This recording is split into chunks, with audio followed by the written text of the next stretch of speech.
Luke Kuechly wasn't just a football player. He was a football genius. This guy could read an offense like it was written in bold letters. Before the ball was even snapped, he already knew where it was going. Quarterbacks would check into new plays, make audibles, shift formations, and there was Kuechly, mirroring every move, adjusting his defense in real time. It was like watching a chess master play against people still learning the rules. Opponents were amazed, coaches were frustrated, because Luke Kuechly didn't just play linebacker. He solved football. But how did he become the smartest linebacker the NFL has ever seen? And why did he walk away right in the prime of his career? The foundation. The road to outsmarting NFL offenses started long before Sundays. Kuechly's football IQ began developing when he was just a kid who saw the game differently. He wasn't the biggest or the fastest, but he understood everything. He saw patterns others missed, and what he lacked in athleticism, he replaced with raw intellect. When he reached St. X High School in Cincinnati, Ohio, a powerhouse program led by local legend Steve Specht, his football mind exploded to another level.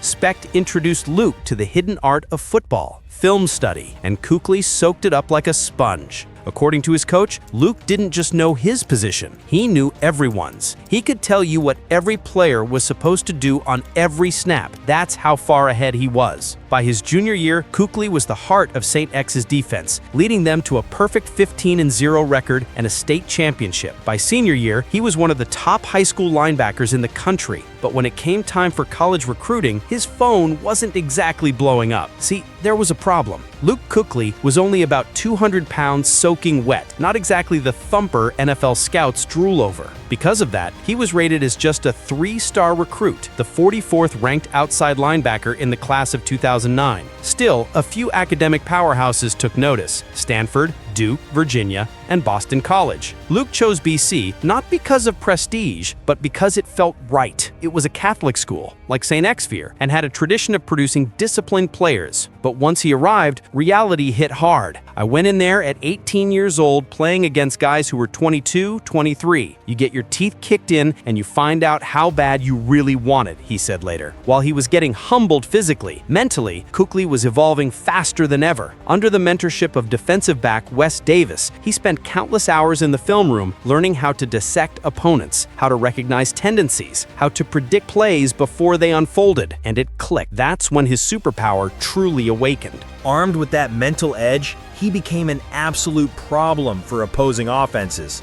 From his outside linebacker spot, he was flying all over the field, reading plays, reacting instantly, and making tackles before blockers even knew where to go.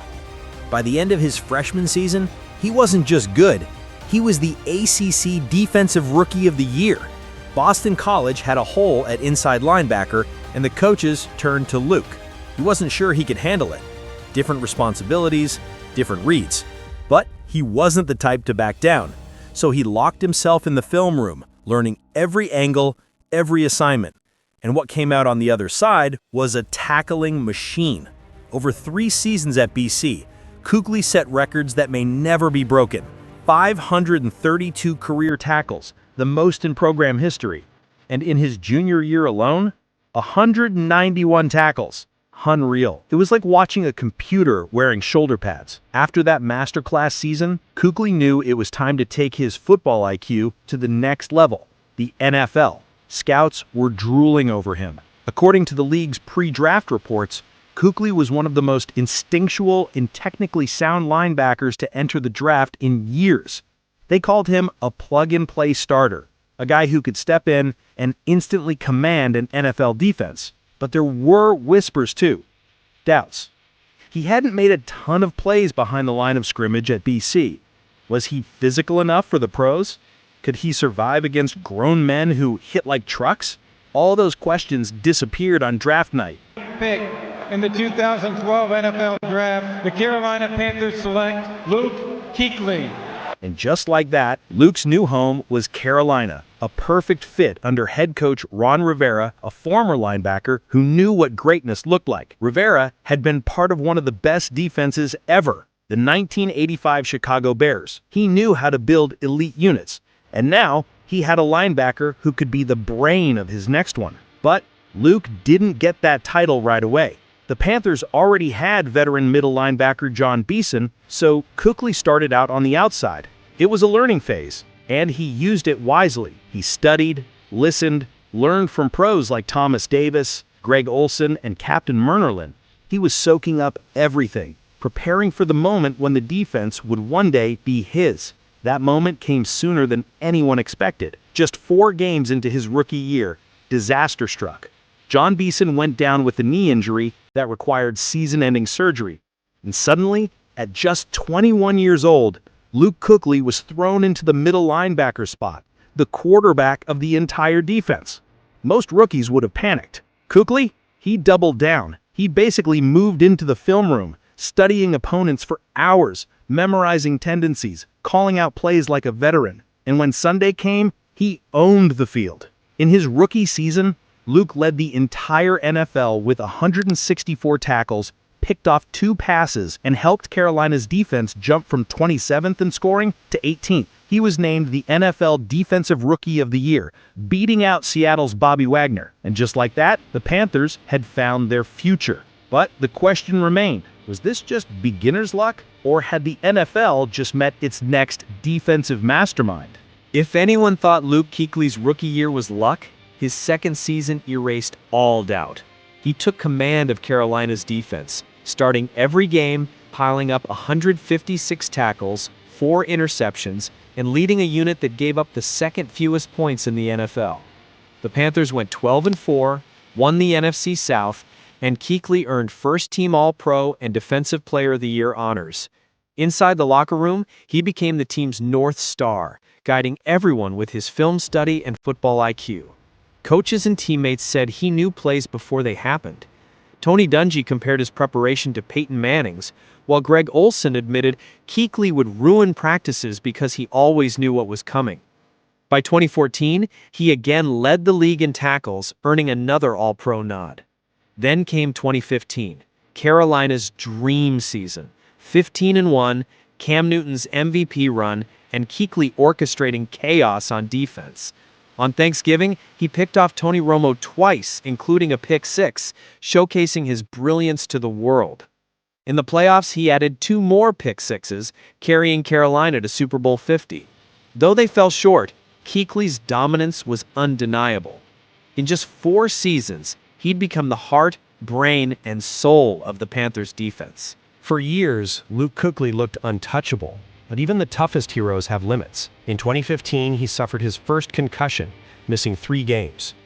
Then, in 2016, against the Saints, a routine hit left him dazed and emotional on the field. The sight of him crying as he was carted off showed how serious the injury was. It was his second major concussion, and it changed everything. Still, Kuechly refused to quit. From 2017 to 2019, he returned with the same intensity, earning All-Pro honors each season and playing nearly every game. But the toll was building. 3 concussions in 3 years, shoulder surgeries, and constant pain. Experts warned that another head injury could risk his long-term health. By the end of the 2019 season, Kuechly faced reality. His mind still burned for the game, but his body couldn't keep up. In January 2020, at just 28 years old, he made the heartbreaking decision to retire. "I've always played fast, physical, and strong," he said, "and I don't know that I can do that anymore." He walked away with dignity, protecting the same brain that once made him great, leaving behind a legacy built on heart, intelligence, and courage. Outro. The legacy of a football mind. Luke Kuechly's story isn't just about tackles and awards. It's about redefining greatness. He proved that football intelligence could be just as powerful as speed or strength. Every play he read, every audible he called showed how preparation and instinct could outmatch raw athleticism. After retirement, Kuechly stayed close to the game he loved. In 2020, he joined the Panthers as a scout, breaking down film with the same precision that once made him elite. Later, he coached middle school players with Greg Olsen and Jonathan Stewart, finding joy in teaching the next generation. In 2022, he returned to Carolina again, this time as a radio commentator, still diagnosing plays in real time, still the smartest mind in the room. By 2025, Kuechly became a Hall of Fame finalist in his first year of eligibility. He didn't get in that year, but everyone knows it's only a matter of time. His resume says it all. Defensive Rookie of the Year, Defensive Player of the Year, 7 All-Pro selections, and the brain behind one of the NFL's best defenses. His body retired early, but his impact never will. Luke Kuechly's mind changed football forever.